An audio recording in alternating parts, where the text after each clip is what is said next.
Pozdravljeni nazaj na mojem kanalu. Kot veste, pred kratkim sem vam povedal, da grem v Francijo. Res je, za šolo smo šli v Francijo, šlo nas je 6 učencev in 2 učiteljici, torej vse skupaj 8. Zato sem se pa odločil, da vam danes ta video posnel, da vam malo opišem Francijo. Zdaj pa še eno opozorilo. Se vam kar naprej opravičujem, če bo videi malo šejki, zaradi tega, ker sem pozabil nastaviti stabilizator. Lahko me v komentarjih ful nakregate, ampak se vam res opravičujem, da bo videi samo tresli. Ampak se več ne bo zgodilo, obljubim. Še enkrat opravičujem. Iz naše šole smo se peljali s kombijom približno 2 uri do Zagreba. Potem smo šli na letališče in smo leteli z letalom. Let je bil 1:40. Na letalu smo pojedli malo malcev, ki smo jo dobili. Pristanek je bil odličen, pristali smo pa na letališču Charles de Gaulle. Letališče je ogromno. In če smo mi hoteli priti od letališča in do tistega kraja, kjer smo prebivali, smo morali nekako priti in valjda druga možnost in najhitrejša možnost je z podzemno železnico. In mi smo se vozili približno 3 ure, bilo je noro, ampak je bilo vseeno svetovno, ampak vseeno 3 ure kar nekaj. Mi smo prišli približno ob 10:11 do tistega mesta, oziroma kraja, kjer smo prebivali. Kraj pa se imenuje Le Mesnil Saint-Denis. Kraj ima 6000 prebivalcev, to je zelo majhen kraj, ampak vseeno zelo lep kraj. Bival sem v družini Machon, imeli smo se super, ful fajna družinica, ful so bili prijazni do mene. Jaz sem malo našo kulturo pokazal in oni njihovo kulturo. Moji gostiteljici pa je bilo ime Julie. Super punca, mogoče malo slabše znala angleško, ampak smo se vseeno pa razumevala, ta se bo naučila, ker tam v Franciji vem, da imajo malo bolj slabšo angleščino, ampak kaj te zdaj? Imela smo se super, ful fajna punca bila. Ful je bila dejansko prijazna do mene, vse mi je pokazala na njihovi šoli, tako da še enkrat hvala tebi. Merci Julie! Drugo jutro smo šli prvo do šole, tam smo se skupaj zbrali, potem smo kar peški šli do njihove občine, ker je bila zelo blizu in nas je tam pozdravila tudi njihova županja. Od občine smo pa z avtobusom šli do Versaja. Jaz sem bil ful vesel, ker sem prvič videl Versaj. Tu vidite v vseh filmih, tu imajo tudi par slik, imel sem se ful fajn, potem pa smo še šli noter v Versaj. Versaj pa je ogromna palača. Potem pa smo se šli še noter pogledat, noter pa je vse zlato, že od ven je vidiš, da je vse zlato, vse je bling. To je bilo tako bogatstvo, noter so živeli 3 kralji, Ludvik 14., 15. in 16. 16. a tudi poznamo pod imenom Sončni kralj, zaradi tega, ker je imel tako velik imperij, da sonce ni nikoli zavšlo. Ni dobra finta, ful dobra finta, to ste se že v šoli učili, če ste v 6. razredu naprej.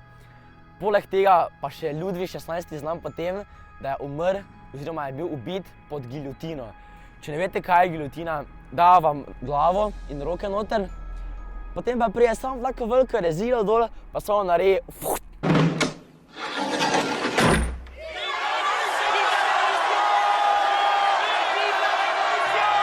Pa veste, zakaj so ga ubili? Zaradi tega, ker on je živel v zlatu in v razkošju, medtem ko so nekateri ljudje umirali na cesti zaradi lakote.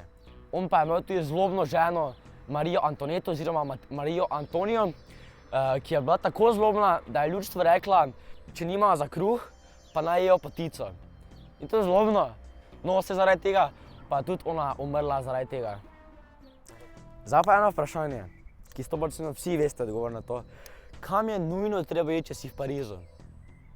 Mislim, da ste vsi ugotovili, valjda je treba iti na Eiffelov stolp. Mi smo šli na Eiffelov stolp, valjda peški, razgled je bil svetovn. Tiste, ko vas je strah višina, jaz sem tudi med vami, nimam naraje, da grem na neke stolpe, ampak dejansko na Eiffelovem stolpu nič takega, sploh ne vidiš neke višine, ker je tako hudo, on sam veliki in široki. Tada je bilo ful dobro, svetovn razgled, celi Pariz je lahko vidno skoraj, celi Pariz je lahko videl. Tada se je res plača iti gore.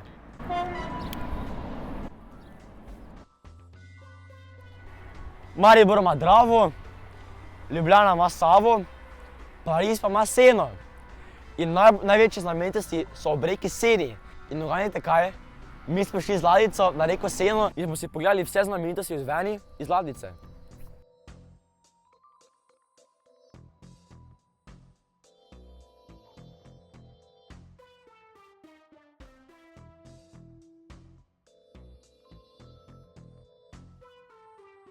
Iz ladjice smo tudi videli najbolj znani muzej Louvre, tam noter je seveda Mona Lisa.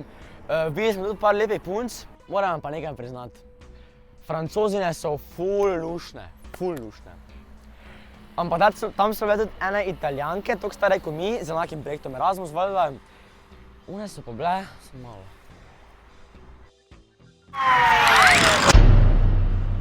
Kot ste videli, je Pariz zelo veliko in lepo mesto. Tam je veliko uličnih umetnikov, enega sem tudi posnel, on pa je plešal step. Tja smo šli seveda zaradi programa Erasmus. Erasmus ima vsako leto novi projekt. Projekt se je imenoval Green Future, to pomeni zelena prihodnost. Jaz vem, da prihodnost je vijolična, ampak pač oni so mislili kot narava, kot vidite, to vse zeleno. Tam je vsaka država imela svojo predstavitev, ker zaradi tega, tam smo bili Slovenci, Francozi, Turki, Španci, Portugalci, Italijani. Vsaka država je imela svojo predstavitev, ampak tema je bila vedno enaka. Vsaka država je dobila svojo nalogo, naprimer mi smo imeli transport, torej mogli smo narediti avte, letala, drone, helikopterje, vse veste, kaj mislim, kolesa, ampak smo mogli vse narediti ročno in smo to mogli tja prinesti in to predstaviti. Predstavitev je bila enostavna, ampak izdelava pa ni bila tako enostavna, ker nismo najbolj spretni. Posebej pa si več zahvala učiteljicam, da ste me vzeli zraven in da ste me prenašali, tam ta najlepša hvala. Zdaj pa se še bi zahvalil družini Machon, ki sem lahko bival pri njih. Uganjajte kaj, zahvalil sem dejansko v francoščini.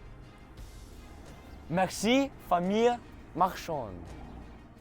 Upam, da ste uživali v mojem videu. Tu se naročite na moj kanal, idite na moj Facebook profil, moj Instagram profil, tam tudi followajte. Tako kot vedno, fajn se imejte, au revoir, upam, da ste neko prav, adijo.